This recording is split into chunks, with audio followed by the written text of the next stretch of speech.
videos, I showed you guys how to make a basic vanilla cake recipe, and then I also showed you what I did with the vanilla cupcakes that I made.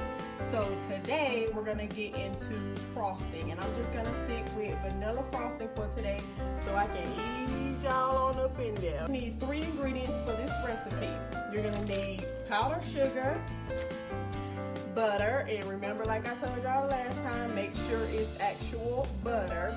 I told you guys that I like to use Land O'Lakes butter, but use whatever brand you prefer to use. We're also gonna have some vanilla extract. For my frosting, I'm gonna separate it out, and I'm gonna do red food coloring, green food coloring, and then I'm gonna leave some of it white. So let's just go ahead and get started. So the first thing we're gonna do is put our butter in our bowl, and I'm gonna post the recipe below, but I am actually using 5 sticks of butter. If you want to just use all salted butter or all unsalted butter, that's completely up to you, but I like to use a combination of both. We're gonna go ahead and mix our butter up first by itself. Don't put anything else in there. Like I said before, of course, if you don't have a stand-up mixer and you just have the handheld mixer, you can do the same thing with that too. Make sure that your butter is softened. And everything we do, your butter is going to need to be softened, okay? So that's what you're looking for right there. We're just creaming that butter. So I have my mixer on about a medium speed. The next thing we're going to do is go ahead and add in our vanilla extract. Y'all know that I like to do 2 capfuls. So that goes for my cakes and for my frosting. Rate the size of your bowl, as always.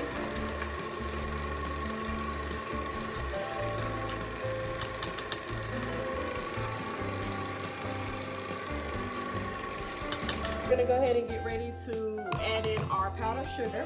While we turn our mix off, y'all already know, and that is so that we don't get powdered sugar splash in our face. So I'm gonna go ahead and add almost a half a bag. This is a 2-pound bag, by the way.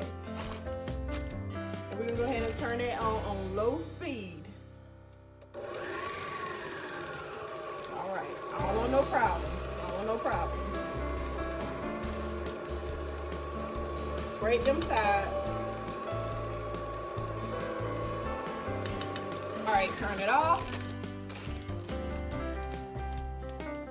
I left just a tiny bit in there. Turn your mixer back on low. Go ahead and go hard or go home. Dump the rest of that bag in. All right, now we're gonna turn that off. And guess what, guys? We just made some frosting. We just made some frosting. We just made some frosting. And tell me how we did it. Boy, if you don't get... We not doing that? Okay. Y'all know I'm crazy. But anyway, so yeah, we just made buttercream frosting with just 3 ingredients. Now, if I was making my frosting one color, then I would have went ahead and put my food coloring into my frosting like halfway. The reason why I do that is because you want to be cautious of over mixing your frosting.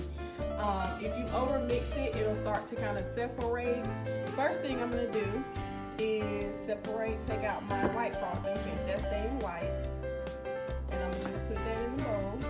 Now that I have my frosting separated, I'm going to stick a spoon in this one and this one. Remember, this one's staying white, so I'm going to set that aside. So I want my red to be pretty dark.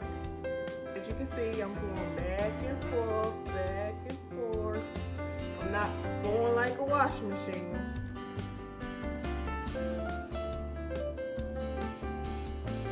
And you want to try to kind of put as much food coloring as you think you'll need from the beginning, so that you don't wind up over mixing your frosting. It's all about keeping your frosting thick.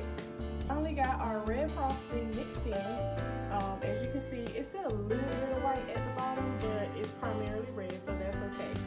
As you can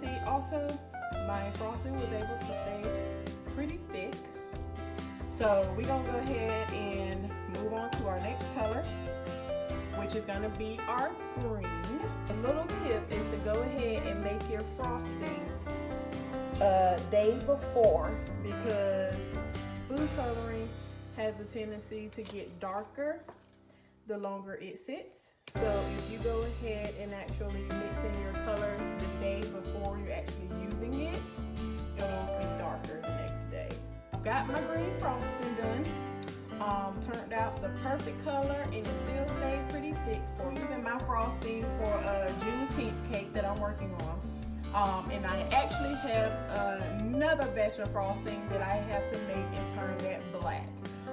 So I'm really excited about this cake. Like I said, I've got a lot of work to do. I've got like a whole other batch of frosting for this cake and then another batch for another cake.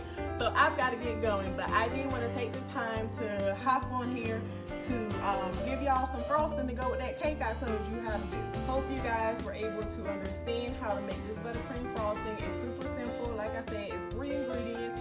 Who can't put together 3 ingredients? I'll wait. Make sure you like this video, comment down below, tell me how you like this video, how you like this recipe, and make sure you subscribe.